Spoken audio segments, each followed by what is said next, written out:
baliwo ndoza kati omuntu ajirira otuka ku director ngete omuntu ali go Twitter celebrity ndoza Kyagulanyi center to the extent nti buli nsonda yone yegwange mumanyi boda za Uganda zonna zimumanyi bwofuluma Uganda bamumanyi bwoyogera ekigambo Kyagulanyi Bobwani center mu nensi za Africa ne mu Europe ne mu America bamumanyi nti mulwanyirizi wa ddembe asobola okwogera ekigambo abantu ne bakyuka ne bakiwuliriza kati mu Uganda ndoza yomu agenda okufuka celebu asose mu Uganda kubanga twanage nti wa President Museveni sibwe basere he is not a celebrity kubanga he is a disgrace to Uganda ndabaga nti bana basajja balina ekintu kye bali bagenda okuzimbala kuba kigenda kibomoka ndoza International Criminal Court yasingisiza omusajja omunyarwanda yita nti mu Congo oyo Ntaganda gwe mwalabe gwe basingisiza emyaka 3 kebe bamu ku bantu basindikirwe Congo okukola emirimu gy'okutta abantu n'okubajjako ki n'okubajjako ebintu byabwe kati y'omu ku bantu abo kati bwe ngani ne President Museveni si celebrity kubanga essaazi no President Museveni takyakuba lukungana nga tayise bantu bawa ssente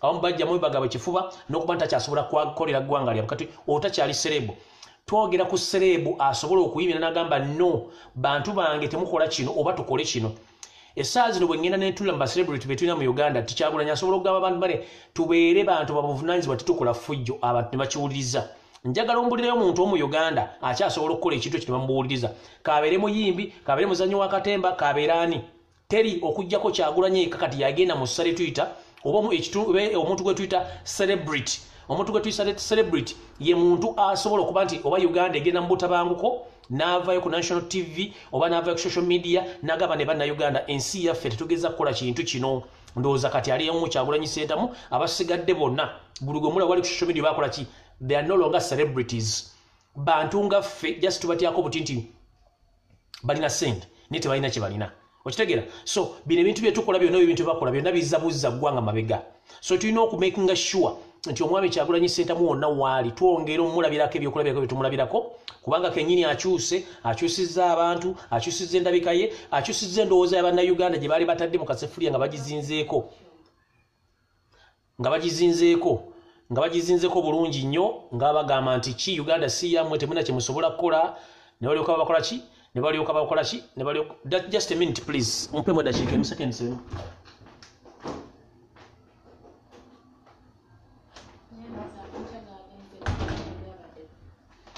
okay I'm back so bwe twogera ku nsonga zino tuba tutegeeza nti omuntu okufuuka celebrity kiba kitegeeza nti oyina influence nene nnyo mu bantu ba individual Bannayuganda mu Uganda tukyabanoonya bali luddawa tebaliyo so kati nga nvudde ku ekyo abakulembeze bonna batufuga mu Uganda tekuli muntu alina kyakulabira kubanga n'okwesimbawo n'okufuga mu Uganda bakikola mu bumenyi bw'amateeka constitution ya Uganda stating nti omuntu yenna ng'olina criminal record tokkirizibwa kwesimbawo mu Uganda mu constitution naye President Museveni record zalina General Salim Saleh record zalina bano bamama bazi record zibalina bano kino kaindo tafiri record zibalina bonna record zibalina tezibakkiriza kwesimbawo mu Uganda bino ebintu byonna bikola mu bukyamu kubanga bonna bakyamu tekuli ali qualified kufuga Uganda so yesaawa tweddiza ensi yaffe tutandika okuteeka amateeka mu nkola buli gamu amateeka gabenga gakola bana basajja balina emisango egy'okutulugumya abantu okutta abantu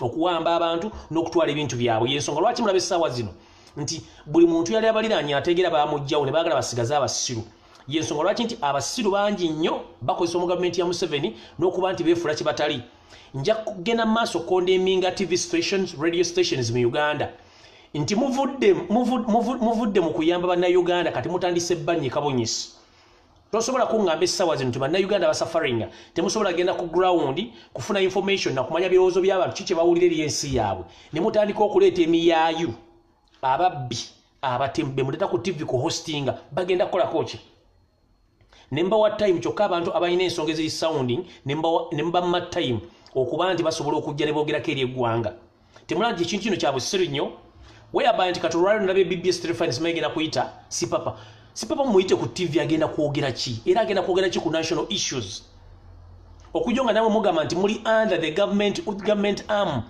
nti mwatandise okukolera gavumenti ya President Museveni inside nga basasula ssente kuba mwe your problem temufa ku credibility yammwe mufa ku income mwe kyemulina mufa ku income tikasitamba musobola okuyingiza that's all temukyafa ku credibility ya mawulire temukyafa ku credibility ya bitongole byammwe just mufa ku kimu nti kasita mufuna income kiba kiwedde mwe kimwagala si kimwagala kino kirina okukoma mumanye anigo mugenda okukyaza ku TV azitowa buzito yenkana ki nsonga ki zagenda okwogera kubanga TV ziraba na Uganda basubirako amawulire amalungi ag'enkulaakulana agabategeeza ebintu balina okukola so si kuleeta kasasiro w'abantu lumudde ku TV musimanya agenda kwogera kino.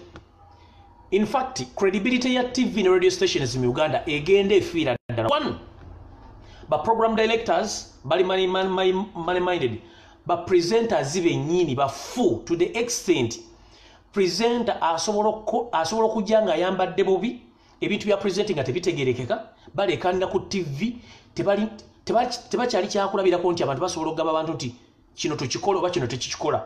Mujje mwagereze TV esinga obungi ziri international zemulabirako ebidiyo mulabirako ku YouTube nti presenter abeera decent emboozi gyanyumiri decent nga bantu basobola ogirabirako. Naye mu Uganda ba presenter oli ajja nga ayambadde akagoye akapale nga kamukutte muda ne science ne biology n'omulaba oyo bamuyita presenter najja nabera ku national TV erika abaana b'abantu kati omwana agenda okulaba TV eyo kyakulabirako kyogenda omuwa era naye ajja genda mu katale nga nyina tali wabula akapale ke kamu agenda akambala ajje ku national ajje mu public nga akambadde.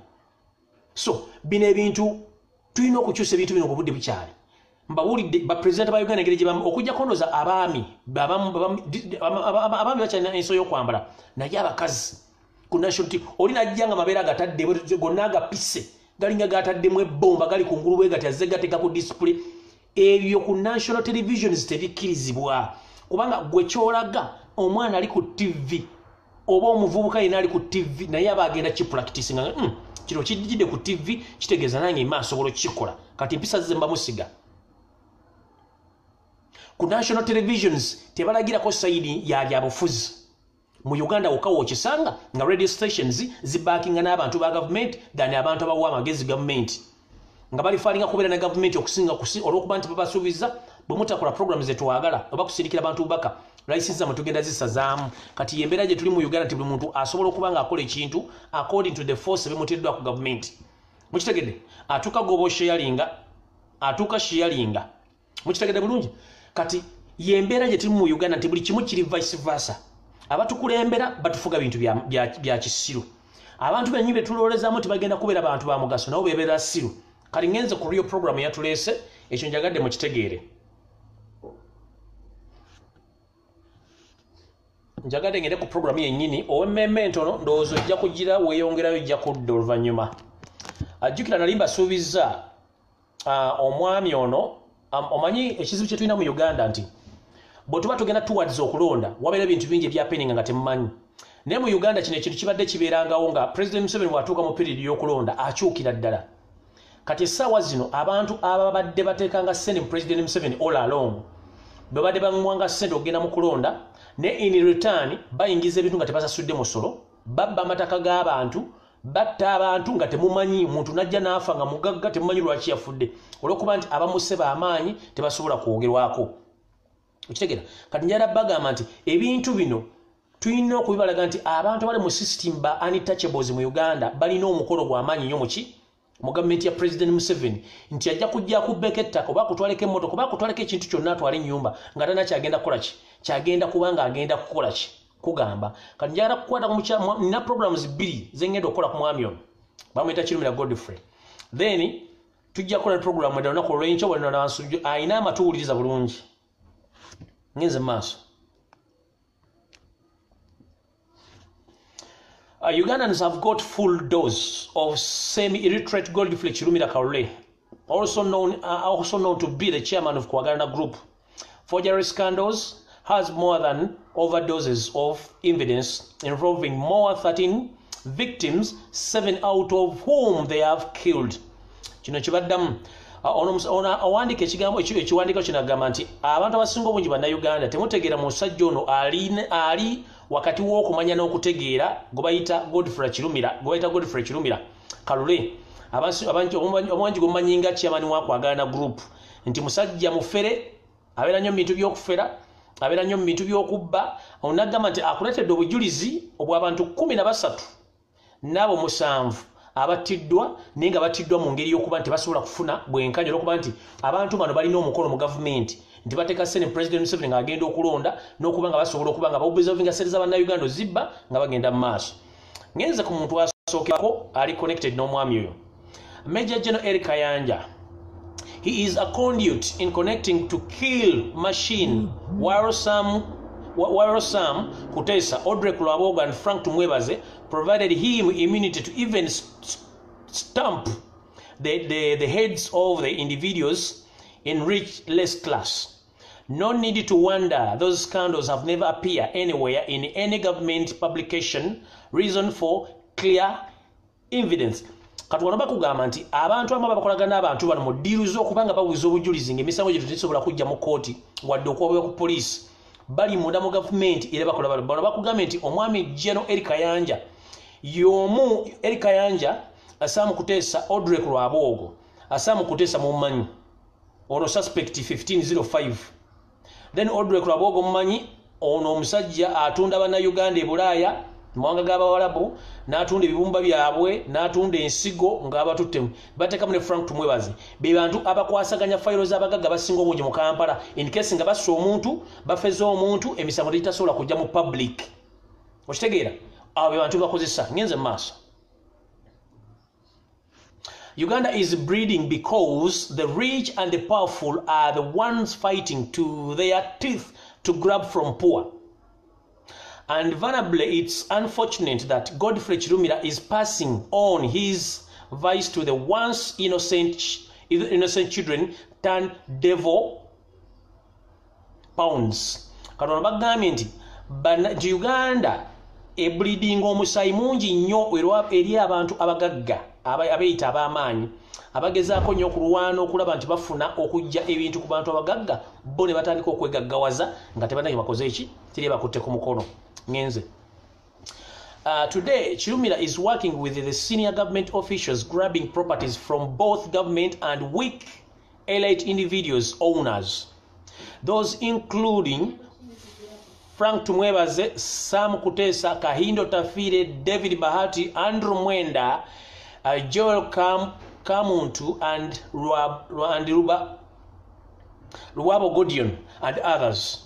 Wanabagambye nti omwami ono Chirumira akola ne ba senior officials mu government ya President Museveni okubba ebintu by'abantu okutulugunya abantu n'abantu abayita nti b'amaanyi nabo bababba ne babatwalako ebintu baga abantu bakozesa mu kintu kino mulimu ku Frank Tumwebaze mwogeddeko Sam Kutesa, Kahindo Tafire, David Bahati, Andrew Mwenda, Joel Kamuntu, Luwabobo Gideon n'abalala ngenze maaso.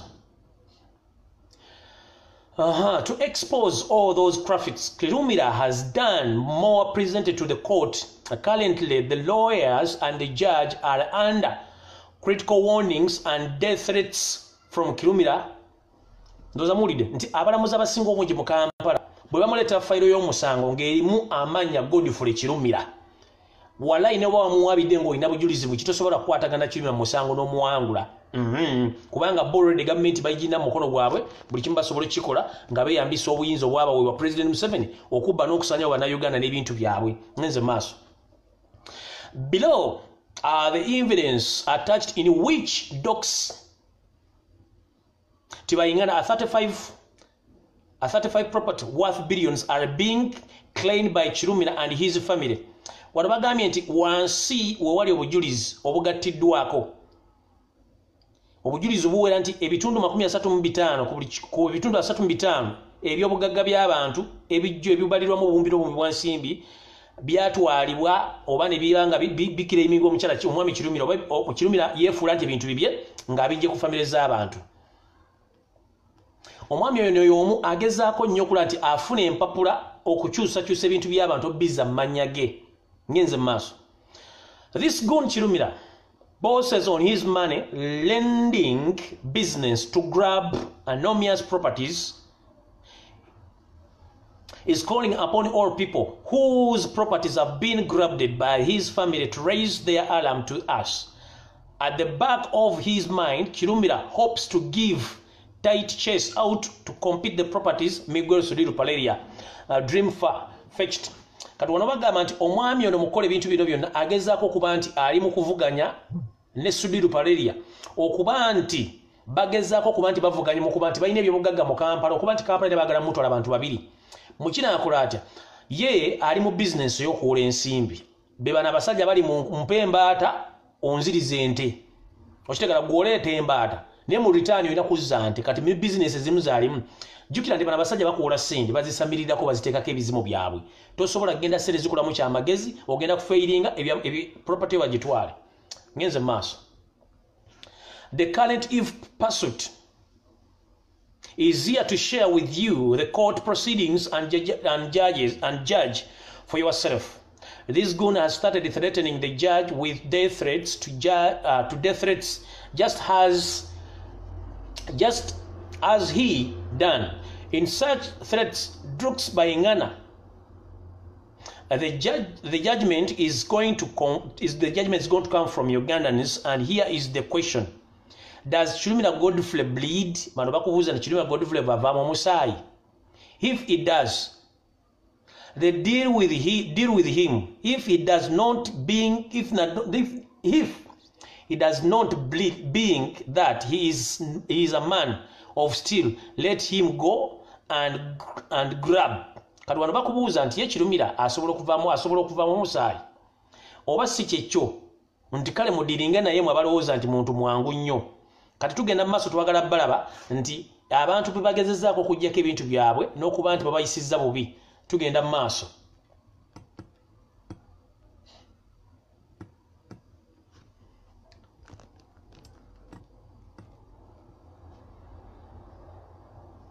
Mulindeko tugenda mu maaso. Atuuka gwe abakola ki? Atuuka gwe abasharinga.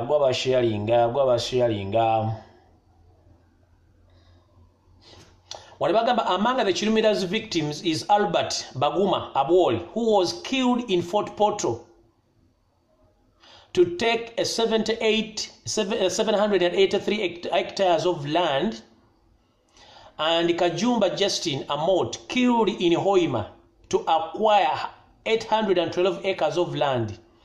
Nebaga Mbiro Vincent, killed to acquire 342 acres in Bubende. Nebagamba Mbewoza Activia, killed to acquire 951 acres of land in Kiboga etc. Kati wali bakumenyedde amannya g'abantu abazze battibwa mu sikando z'omwami ono okuba nti bamala okutta ne batwala ettaka lyo ne balyeyambisa. Bano abasajja okumanya bazibu nnyo. Ebintu bakula tebisobola kuba nti bigenda bwe biti. Era mu bantu bagenda okuba nga bavunaanibwa. Buli muntu gwomanyi nti mugagga mu Kampala ng'alina ssente naye nga temanyi gye yazijja n'ebikola bye bakola nga bo tebakwatibwako mateeka. Singa gavumenti ekyuka, bano be bantu abagenda okutandikirwako okubuuzibwa engeri gye bafunamu ssente, engeri gye bafunamu ebyobugagga bye balina, babifuna batya, bani ababatuma. Ngenze mu maaso. When his son Gordon Chilumira was closer to finish school, his father brought him closer to his operations projects, in which he trained him to become a cat in the whole world mouse.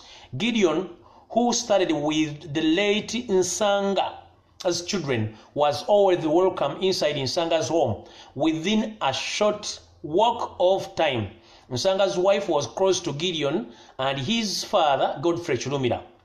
The plot to end Nsanga's life was entrusted by Chilumira, who also had a secret affair with Nsanga's wife, now convicted in Luzira prison. Today Chilumira grabbed at least 60% of Nsanga's wealth. Mujjukira omukyala mujjukira omwami gwe bayitanga Nsanga. Omwami yali musajja mugagga nnyo ng'alina omukyala oyo yakomawo waka akawungeezi kamu. Omukyalo yakomawo akawungeezi akamu mu mmotoka n'akuba akadde, ndowooza baali tebalina asikaali. Baawe n'ajja n'aggula oluggi lwa geeti. Baawe waggula oluggi lwa geeti, omukyala yavuga emmotoka n'atomera baawe n'afiirawo. Mumpuliriza bulungi? Omukyala yavuga emmotoka n'atta baawe immediately. Ogwo omusango ndowooza mugujjukira bulungi.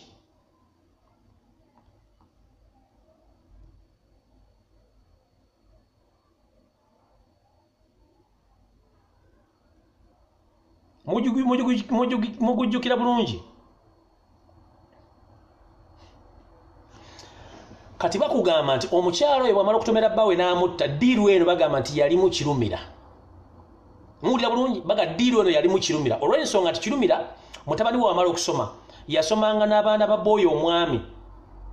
Era Kirumira omwana bw'amala okusoma n'amuleeta kumpi abe nti in case wabeerawo obuzibu Kirumira omwana ono asobola okuddukanya bizinesi za Kirumira. Era abadde balabanga amawulire agasinga obungi omuvubuka oyo yabadde mu ssaga z'okuwamba ettaka.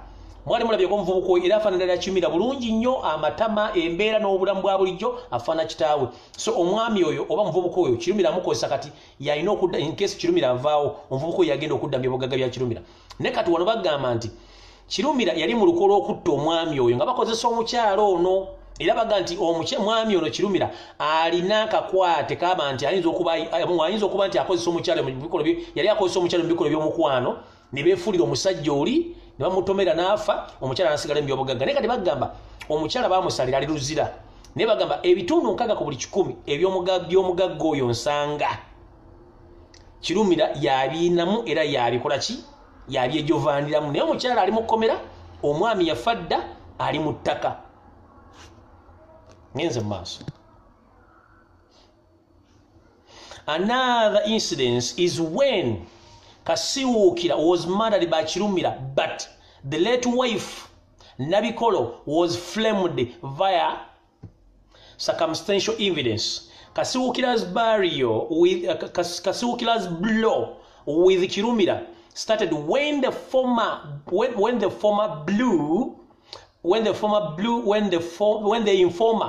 blew the whistle to KCCA that Kirumira's building, the Royal Complex on the Market Street adjacent to the old tax park, was shoddy and that occupying it will lead to the death of hundreds of innocent people. This was a period when collapsing buildings was at talk of the town. KCCA moved in and banned Kirumira from completing the building and actually ordered for the demolition of the building, which has over 9 floors counting from the basement. Ngenze maaso. Kati wano bagamba nti nga tuvudde ku kiri ekyansanga omusajja Okubatta ng'omukazi amutomedde bajjukira bulungi baga nti omukazi ono yalina affairs ne Kirumira. Kirumira ndoza bakolagana omukyala natta omwami we nga bamutomeza mmotoka ku geeti. Kirumira kati yali mu bintu by'omusajja. Kati wano bagambye incidents endala. Bagambye nti omugenzi Kasiwukira yattibwa Kirumira Godfrey. Era olw'okuba nti omukyala w'omugenzi Kasiwukira gwe bayita Nabikolo bamuframinga ng'amutaddeko obujulizi obulabika nti bwaliwo. Naye okufa kwa Kasiwukira kigambibwa nti Kasiwukira yali abanja Kirumira ssente empitirivu. Naye era Kasiwukira ono yali amaze okutegeeza ku bantu abaddukanya ekibuga Kampala nti ekizimbe kya Royal Complex Kirumira kyazimba kirigaddibe nga aliye ng'embwa etunda omuzigo nti kisobola okuba abantu ne kitta abantu ng'ate ebiseera ebyo ebizimbe byali bikuba nnyo abantu mu Kampala. Ngenze maaso. Kirumira instead used Sudiri to reach out to Salim Saleh, who pleaded for him. KCC granted him a permission to finish the 2 basements, the ground floor and the first floor. He identified the orders and finished even the 2nd and the 3rd floor. This prompted Kasiwukira to blow the whistle again. This time, the order was enforced and the building equipments were confiscated by KCCA. Kirumira telephoned Kasiwukira and promised to interfere with his business and accompanied the promise of death threats. Kati wano bagamba nti Kirumira yeekozesa mubbi munne Sudiri Paleria n'akubira Salimu Saleh essimu. Salimu Saleh n'akubira Kampala City Council essimu n'abagamba muwa omwami olukusa Kirumira okumaliriza ekizimbe kye eky'emyaliiro 2, basement esooka n'eddako waggulu, era ne bamuwa olukusa n'azimba. Naye Kirumira bwe yamala okumaliriza basement ne floor eddako waggulu yagenda maaso n'azimba floor ey'okubiri n'azimba n'ey'okusatu kino ne kisinkula kasiwuukira nekimusiwukula n'addamu n'ategeeza Kampala State Council nti omwami gwe mwayimiriza okuzimba atazzeemu okuzimba ekizimbe kigenda waggulu era KCCA yajja nekwata ebizimbisibwa n'abaali ku kizimbe kyabazimba n'ebitwala tewali okwo ono Kirumira n'akwata essimu n'akubira omugenzi Kasiwuukira n'amugamba n'amusuubiza nti munnange lekera okweyingiza mu bizinensi zange tebikwatako naye nkusuubiza bw'otaava mu kkubo lyange nakuyingira bizinensi zange wandibanga ogenda kufa era wandibanga okomeredde okulaba ku ntaanaaye ebyaddirira ngenze mu maaso Kasiwuukira intimidated the threats to the IGP KIGULA, who called both parties for the reconciliation. Kirumira went on convince with URA to surplus Kasiwuukira's business. The Gideon Kirumira, the son, went to ponder rumors to Kasiwuukira's wife about the Kasiwuukira's external marriages after with her young sister. Kati mwali mwagala okumanya kyekyatta Kasiwuukira baamutta batya bino by'okufulaminga omukazi byajja bitya kati baga kino ekintu kyali mu mutabani wa Kirumira ne baluka olukwe baalukira Kasiwuukira okumulukira olukwe okumulaga nti Kasiwuukira yali alina enkolagana ne muganda waani wa mukyala Kasiwuukira nga balina omukwano ngenze mu maaso ndamukitegere bulungi oba nkidde mu luzungu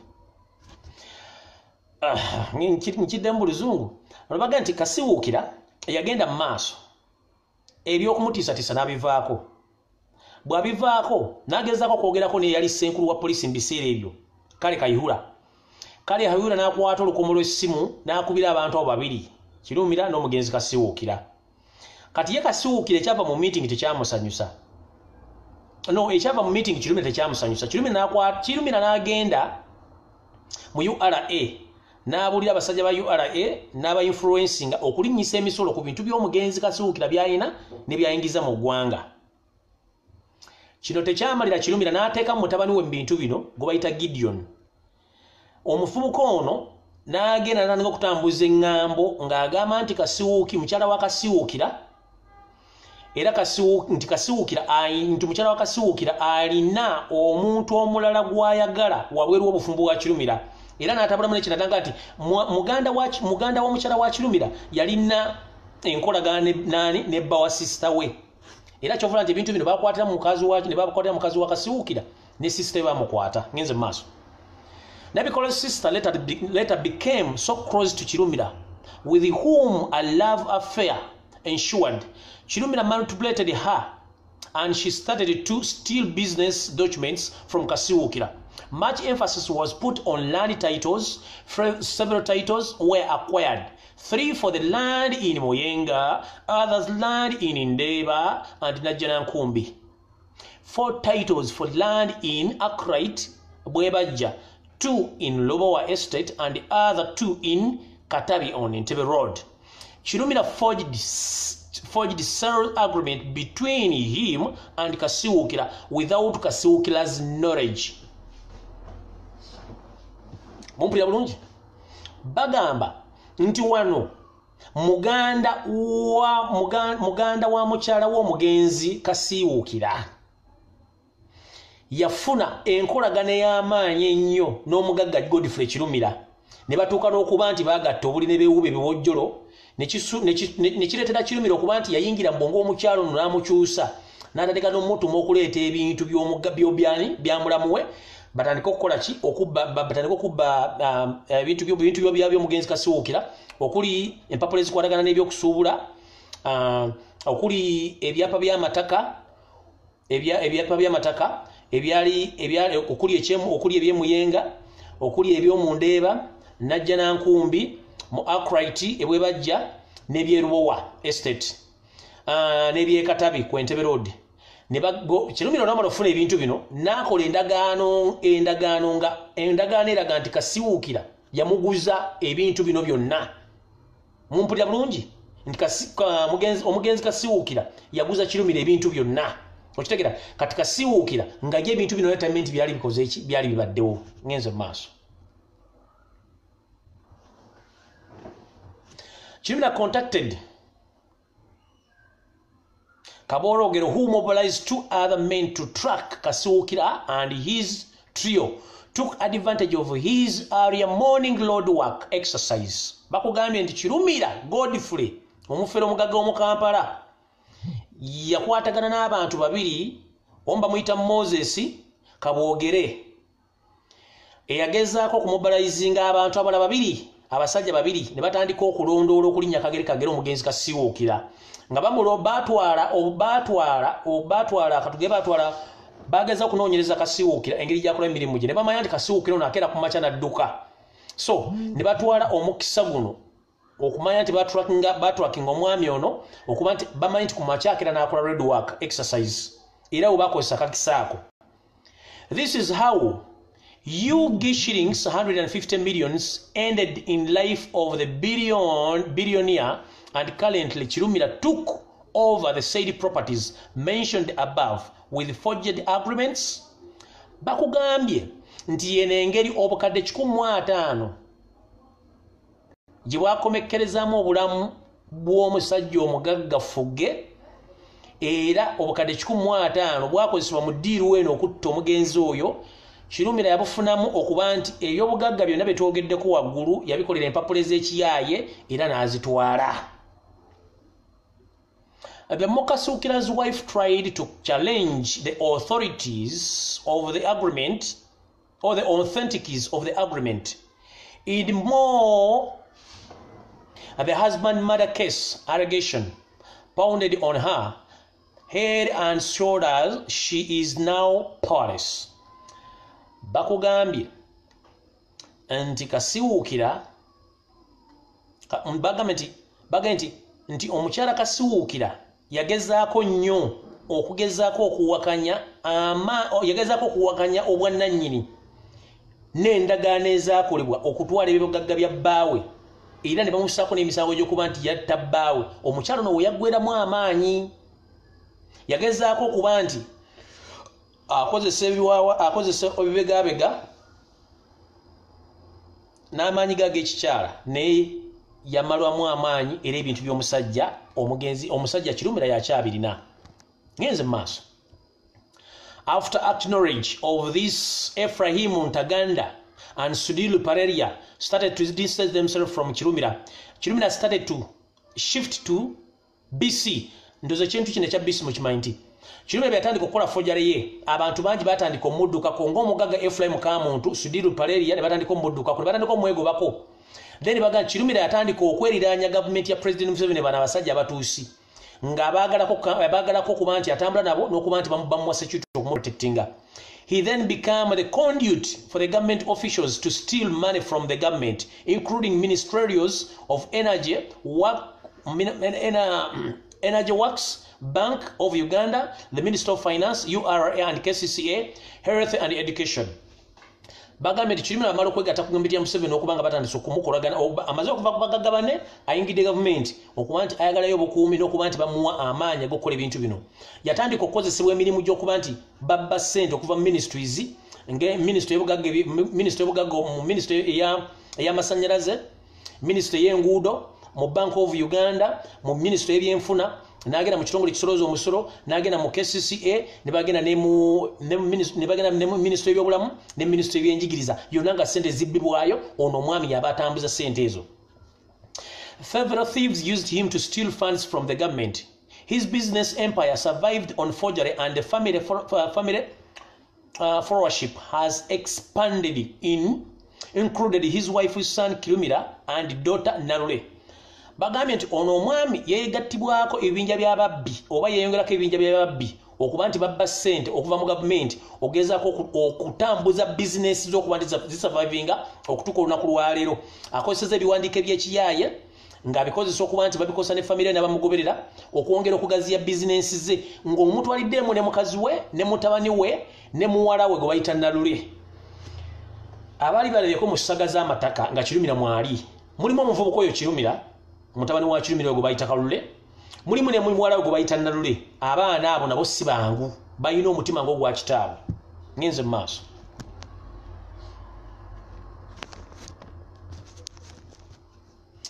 Wano ngenze ku Godfrey Kirumira's death list gyalina kuliko docs tibayingana oyo naye bwategendereze Namukasa Zulaika, Gladys Chiwewa, James Kabuka Mulowooza, Mohan Chiwanuka, and Gerard Kasana. Ngam smelling a mess one, ngam mpulira akamesa akawunya. Bakugamba, ku byobugagga by'abantu n'abantu abasuubira okufa nga bali ku lisiti ya Godfrey Kirumira okutwala ebintu byabwe. Kuliko docs tibayingana, kuliko Namukasa Zulaika, kuliko Gladys Chiwewa, kuliko James Kabuka Mulowooza. Let me not hope this is the Mulowooza construction or the Mulowooza brother I know. Mohan Chiwanuka yono, Mohan Chiwanuka onanyini kabozi kubiri, Radio 1, Oscar Industries, nebyapa ebiringo obugulu bw'eggongolo n'okuba nti yakwata sente zonna eziva mu consulate embassies buildings ekolo then ne Gerard Kasana oyo simumanyi ngenze maaso. After the closure of Crane Bank, Kirumira became the top money lender to the rich in town. Unfortunately, unexpected victim never knew that losing their tech security is ever at the end of the deal, and the relationship Kirumira and his family have doubled their worth between 2014 and 2019 from the money lending business and grabbing land and commercial properties. Bakugambye nti bamala okuggala Crane Bank ya Sudiru Paleria, Kirumira yafuuka omu ku bagagga abawola ensimbi mu Kampala ng'azuula abasajja abagagga mu Kampala, naye ng'abantu bano tebategeera nti omuntu gwe balimu agenda bafuukira ekizibu era tebategeeranga. Yagezaako nnyo okuba nti abuzaabuza abantu ebyobugagga bye ng'amayumba, amataka n'ebintu ebikalu n'abitwala, era ne bagamba nti okuva Crane Bank Kirumira obugagga bweyongera mu mwaka kuva mu mwaka gwa 2014 mpaka 2018 okutuuka kati mu ngeri y'okulamu ssente nga bakikozesa okutwala ebyobugagga by'abantu ng'amataka, amayumba. Kati ngenze ku mannya gano ge mbamenyedde wali waggulu mugawulirize bulungi. Docs tibayingana. This story is fresh in the media in Uganda, so we are not going to detail it. The only weak link in this story is that nothing is talked about the death threats Dukes receives every day. There is a plot either to knock down Dukes in an accident or use poison to eliminate him. We are yet to expose the puppet involved. Amanya gali gemba somedde bagakoze mu details okubalaga engeri gye babasuubiramu batta ne biki basuubira bajjamu. Kati Docs bababuulidde engeri gy'ayinza okufaamu. Ngenza ku Namukasa Zulaika. This lady is fighting for her land in Kayabwe after Gideon Kirumira presented a forged titles to take over her land. We shall give you details after the court decide in November, but shocking details in the backgrounds is that Kirumira henchard men are planned to kill this 56-year-old resident of Kayabwe and his son whom reside in Kayabwe. Bakugambye nti omukyala Zulaika Namukasa omukyalo nagezako kulwanira ettaka lye eriri e Kayabwe naye ng'agugulana ne mutabani wa Kirumira gwe baga Gideon Kirumira eyageza n'aleeta ebyapa ebijingirire okutwala ettaka ly'ono omukyala. Wale batugamba nti bajja batuwa details singa omusango guno guna baguvudde mu kooti, naye bagamba amawulire agali mu nkuba mu bisenge by'enkubi b'ekkooti bagamba nti Kirumira agezaako nnyo okukola pulaani okuyika olukuulo okutta omukyalo n'emyaka 56 omutuuze w'e Kayabwe nga bakolagana n'omutabani w'omukyalo ne bamutte basobole okutwala ettaka eryo. Ngenze maaso. Gladys Chiwewa, the London-based resident, and his husband killed with poison. Kiwewa Christopher, a former resident of Bunga,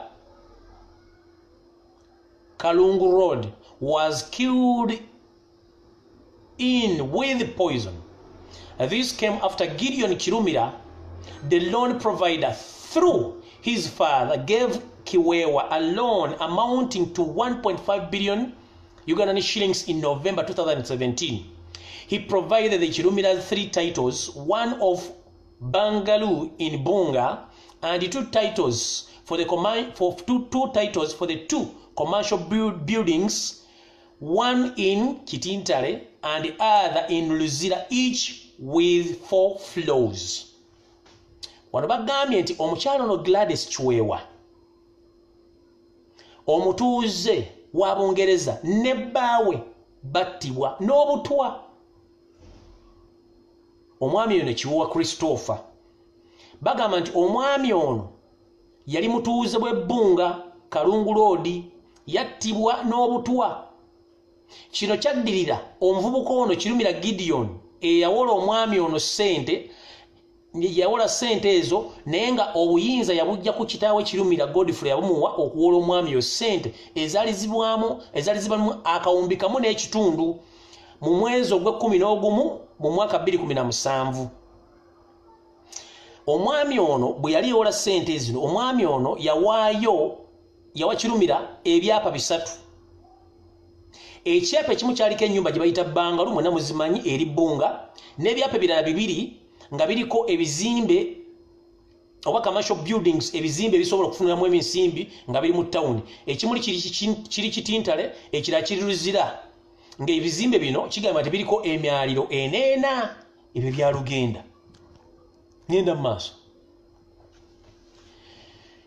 Chiwewa serviced the loan, but he was killed on 23rd July 1999. The loan balance of the Ugandan shillings 193 million shortly.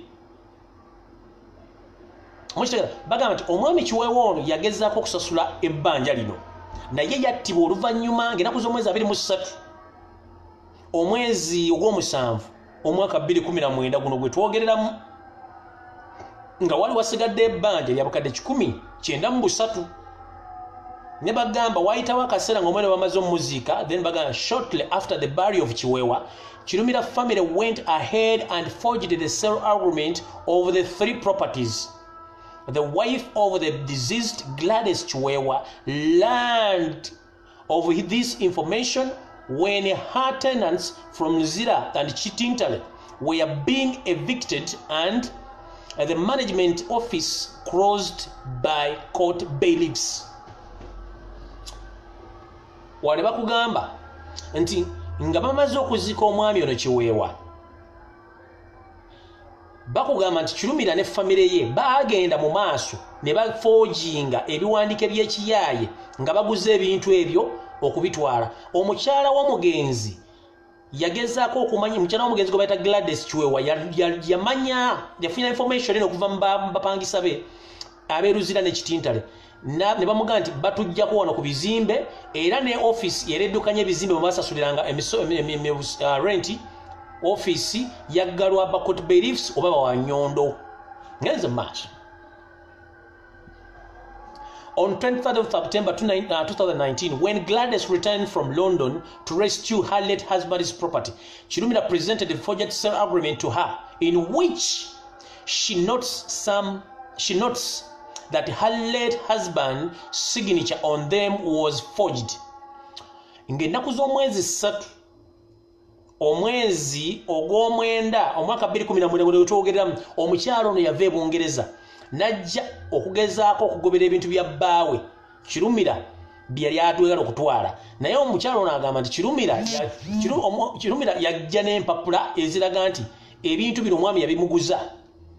Omukyalo ono bwe yeetegereza empapula zino n'atunuulira omukono gwa mwami we omugenzi nga ensayininga eriko si y'omwami we, baafoojinze. Ngenze maaso. She threatened Gideon to open a criminal charges against him, but Gideon struggled off with the threats calling them empty. Bagamba nti omukyalo ono yatiisatiisa mutabani wa Kirumira nti agenda muggulako emisango gy'okubonti bakozesa olukujjukujju okutwala ebintu bya bbaawe mu lukujjukujju naye omutabani wa Kirumira nabaga nti yamutendeka nti alina omutima omubi ng'ogwa kitaawe yamutendeka omwana yaddiza omukyala bigamba n'amugamba nti ffe bye twabiyitayita mudde byokututiisa tojja tutiisa tise byontiisa tebijja kunkanga omuvubuka bw'atyo yayogera ngenze mu maaso. She was attacked that the same night by thugs but escaped with minor injuries. Bagamba nti omukyala ekiro ekyo lwe yagezaako nnyo okwogera ne Kirumira ne mutabani we ababbi baamulumba mu maka ge naye omukyala yasobola okudduka n'obuvune obutonotono. She reported the incident at Kasanga police station but the file went missing following the day. She ran back to London for her safety. Bagambye nti omukyala ono yagezaako okugenda ku poliisi y'e Kansanga aggulewo omusango ku bantu abakoze eki abamulumbye ekiro. Bw'amala okugulawo omusango ekintu ekisinga okubeera obubi nti omukyala ono yagenda okugoberera omusango guno nga olunaku enkeera amaze okugulawo fayiro z'emisango zino zaali zibuze nga teziriiyo. Omukyala ono kye yakola yadduka n'addayo e Bungereza ng'ayagala kuwonya obulamu bwe.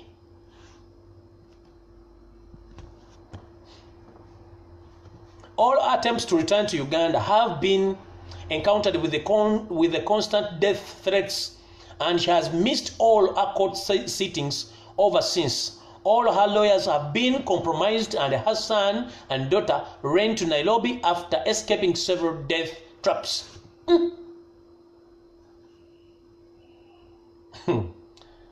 Eno Uganda tulina okujja kukyusa gavumenti buli kimu kiterere mu system kuba buli kimu tubagende bana abasajja abayimiriza President Museveni mu bubbi n'okubba abantu be bamu ku bali betwogerako tetujja kwogera ku Museveni netulogera n'ababbi bennyine bali mu kintu kino kubanga bangi nnyo. Omukyalo ono bwe bakunyumiza emboozi wano bw'ojuwulira bakuga nti omukyalo ono yagezaako emirundi mingi nnyo okudda mu Uganda naye nga lwageza okudda mu Uganda bamusindikira okutiisibwa n'atuuka n'okuba nti yasubwa emirundi egiwerako egy'entuula za kooti era abalooya be abasinga obungi bonna babawa enguzi ne babivaamu. Ne mutabani w'omukyalo ono ne muwala we badduka bali mu kibuga Nairobi okwewonya okuba nti baali babasindikidde abatujju okubajjawo n'obutego bw'okubatta. Ngenze maaso sawa ziri mmeka mala okulaba saa mmeka saa 12:06 musharinge video ebira temwine mugenda bisanga wala musharinge temwine mugenda bisanga walala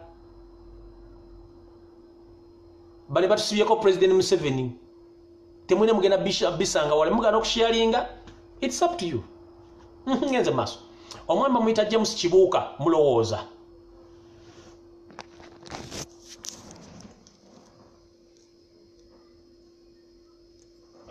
ngenze maaso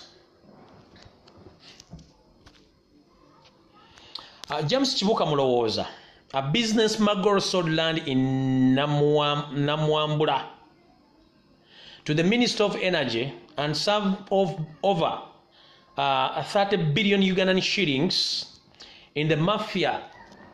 And then the mafia learned of this Jewish deal.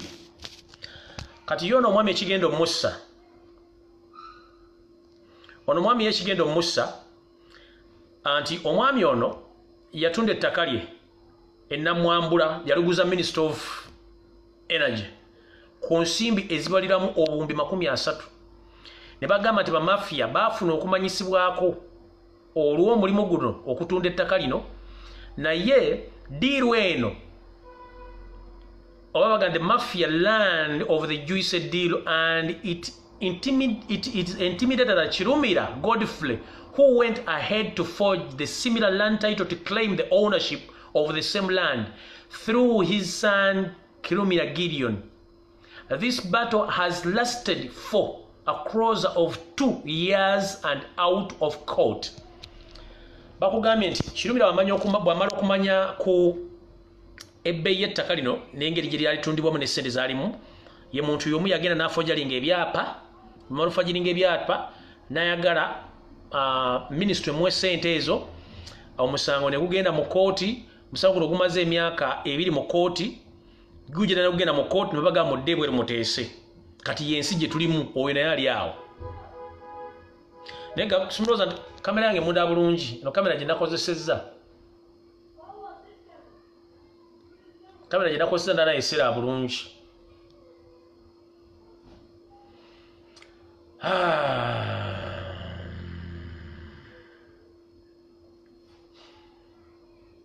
ngenze maso all government institutions confirmed that Chirumira's title is fake, but he tries so hard to use the influence and the craft of invalidated authentic titles and replace it with his own fake titles. At this stage, his son Gideon bounced into the picture and claimed to be the owner at the time. The parents, his sister as the owner, and sometimes presented himself as a broker who bought on board the Ministry of Energy and demanding to bag 20% of the Yugi shillings billion. Wanabakugama nti ebitongole bya government byonna bya confirminga nti ebyapa Kirumira byonna byalina byagezako kuleeta byonna bifu naye Kirumira yagezako kwesa olukujjukujju n'obuyaye bwalina okukyusakyusa ebyapa bino n'abantu abali mu ddiiru eno okubafuula nti mutabani w'ono Gideon Kirumira akoma mu ddiiru eno ne yeeteka mu kifaananyi okuba nti ye nannyini ttaka ate budde bwe bumu mwannyina w'ono oba muwala wa Kirumira ne yeeteekamu okuba nti y'omu ku bannannyini ttaka ate era ne beefuula nti bo ate batunzi b'ettaka eryo bakitunzi b'ettaka eryo babulooka basobola okufuna ebitundu 2 ku buli 100 ku ssente ezo. The tide being too high for him to climb, he has resorted to the method of understanding the best murder. His henchmen are already trailing on James Muloza, Sam Simbwa, and their associates. Unfortunately for him, the intelligence is watching over him 24/7. Katwana bagamba nti bano bamala okulemerera okuba nti bali mu ddiiru eyo bagezezzaako nnyo okulaba nti beefuula kye batali n'okugezaako okutegeeza abantu nti ettaka lyabwe n'ekino kigaanyi kye balizootinza kuba kye bazzeeko kwe kuba nti balina plan ey'okuggyawo omwami ono James Mulowooza, Sam Simbwa n'abantu abali ku ttaka lino abeefuula balemedde ku ddiiru eno. Naye bagamba nti ekirungi ekiri mu kintu kino nti ebyokwerinda n'okunoonyereza okwambega okw'ekika ekyawaggulu kutunuulira nnyo abannannyini ttaka bano essaawa 24 ennaku 7 ewiiki ennaku 3 mu mwezi.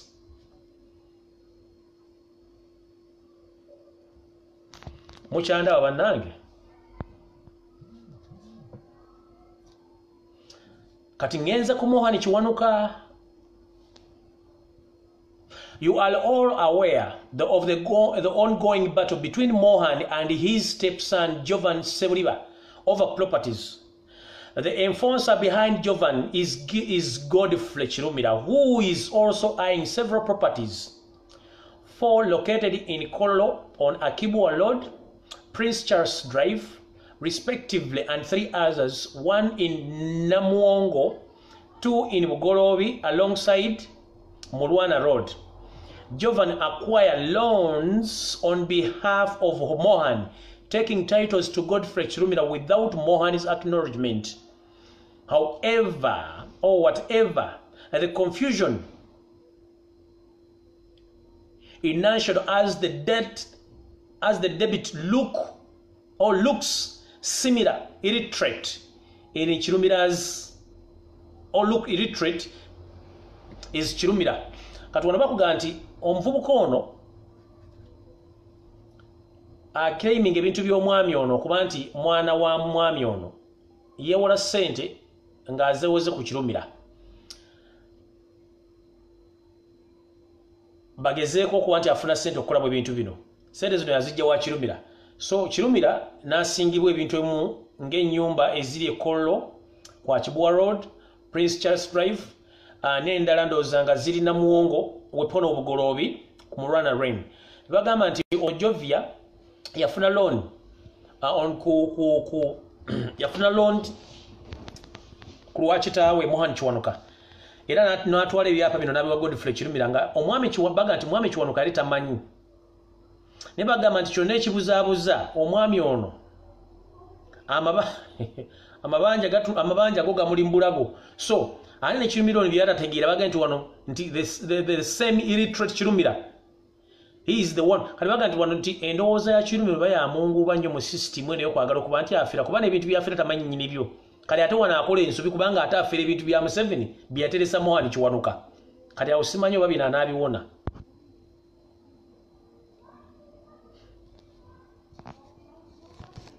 And the more Mohan gains ground to defeat the diabolic fellowship, the more his life gets closer to the extinction line. Kirumira plot to poison him either through food, medicine, but Maria Kiwanuka is stumbling block in the way. Maria Kiwanuka is targeted for the assassination to clear a way for the grand mission. Bagambye nti omukyalo ono Maria Kiwanuka oba kibaga nti Kirumira agezaako okuluka olukwesese olw'okuwa omwami ono obutwa obanga ayise mu mmere oba ayise mu ddagala. Ne baga nti omuziziko oguliwo ye mukyalo ono Maria Kiwanuka, gwe muziziko oguliwo. Baga nti omukyalo ono Kiwanuka era naye ateekeddwa mu katego okuba nti essaawa n'ayinza okuttibwa okugezaako okwelula oluwenda oba ekkubo ery'okumaliriza baawe Mohan Kiwanuka. Oba kasukaali nkakomye wano bana enkomye wano ngene empumulemu kansoke malirize n'ono Gerald Kasana. His land is in Ujuko. Is the reason he's going to be killed. This old man has his 4 daughters and 2 sons. Those are to go to the Middle East for jobs. He needed a loan of 35 million to facilitate the process. Someone led him to Gideon Kirumira, who saw it as an opportunity to grab over the 290 acres of land. Gerald asked for 1 year to repay the money, which Gideon agreed as long as Gerald could pay 5 million as an extra interest every month for a full year. Upon making the agreement, desperate Gerald threw tricky signs on sale agreement rather than a loan agreement.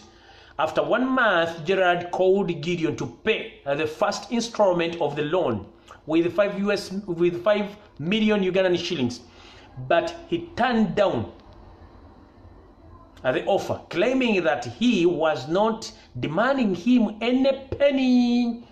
Bakugamba nti omwami olwo bw'amala okusayininga endagaano zino yasayininga endagaano zino naye olwokuba nti yayagala nnyo ssente abaana be bagende. Mwami Kiwono yasayininga endagaano nga zirimu obukodyo bw'ataamanya. Oluvannyuma bagenda okitegeera endagaano ze yasayininga zaali za kutunda, so si endagaano za kumuwula nsimbi. Bwe wayitawo omwezi gumu ng'endagaano bwe yali yeesoma, omwami ono Gerald yakubira mutabani wa Kirumira gwe bayita Gideon amusasula miliyoni z'ettaano ezisooka ku mwezi ezalooni ze baali bamuwadde. Naye baga nti omuvubuka ono Gideon yassa wansi oba yagamba muzeeyi no, essaawa zino siina kyenkubanja, obudde bukyali, so muzeeyi sente ogira okola ki ozibeera nazo. Namuga essaawa zino siina sente zenkubanja, obudde bukyali, ngenze mu maaso. A week later, Gideon and 4 trucks full of laborers invaded the property with the poles and backed wires to fence off the entire 290 acres that was beginning of the battle, within just a day, Gerald ran to the Mityana for safety. After surviving 3 assassinations attempts, now this land is on sale by Godfrey Chilumira, and each acre goes around 65 million Ugandan shillings.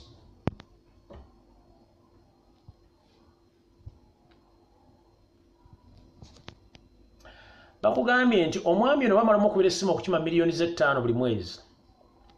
Muzeyi yamusaamu akasunda mulanga muzeyi sikubanja sente sala pressa sente zisigaze tujja kulaba.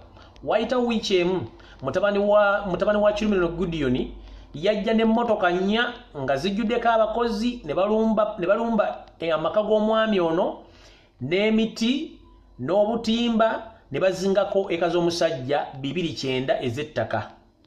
Awe wali entandikwa y'olutalo wakati era omwami ono Gerald yadduka Emityana okwewonya okufa kubanga bamwegeza emirundi 3 okumutta.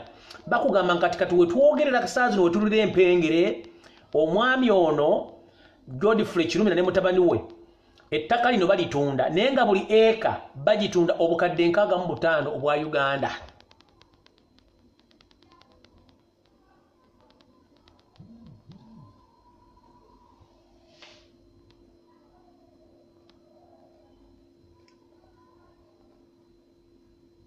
Mawulire bulungi. When bagamba there are several such cases as we're going to review the subsequent publications. Ampulira nkoye mbannange njala doza kummuzamu ngalabi yange. Kadoza kamalize n'ekintu kino.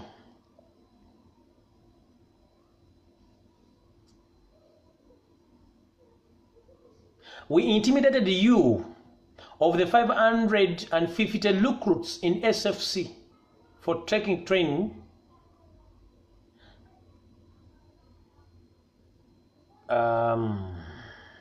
Okay. Kati banange ndowooza mbabuuzizaako. Atujja kusinkana olunaku luno lunabaludzeeko Mukama bankuumira takuumira mpeera. Nja kwongerako enkya ekyo kankikumya omutegeere kati mulyoke mutegeere. Abantu betulinamu omuntu ajja okubba ettaka ng'alina order from above. Omuntu ajja okubba ennyumba yo ng'alina orders from above. Omuntu ajja okuwola ensimbi. Era mu bintu byetusuubira okuba ebigenda okukyuka mu Uganda singa tufuna gavumenti empya. Nabagamba manerendazi bonna balina okukwatibwa basibibwe n'ebisumuzo bisibibwe mu nnyanja. Kuba guno gwe mulimu gwabwe gwa kubba amataka na kubba bintu by'abantu. Tosobola kubanga omuntu wamuwola obukadde 35 n'omugati buli mwezi akuddiza miliyoni 5 n'atuuka okubira omwezi oguddako kusasula essente n'ogaana. N'otwala acres 209 n'omala ozitwala mu myezi 2 gwe buli eka ogitunda obukadde 65. Kiba kitegeeza gwe oli mubbi nnyo. Bano bantu betulina okwejjako ng'obudde bukyali. Museveni alina emirandira mingi nnyo, si Chilumira yekka. Ntandisa stories za Chilumira naye waliwo abantu bangi nnyo abasaana okuva mu Uganda nga tebeesikidde wadde oluwande. Kati y'omu ku bano jukira tugenda mu kulunda bano basoloza ssente okuzijja mu bagagga mu bizinesi zaabwe okuddamu okufandinga election za President Museveni kubanga bafuna advantage ya security okuva mu State House, balina n'amakomera agaabwe, balina n'abassi abo ababatta abantu.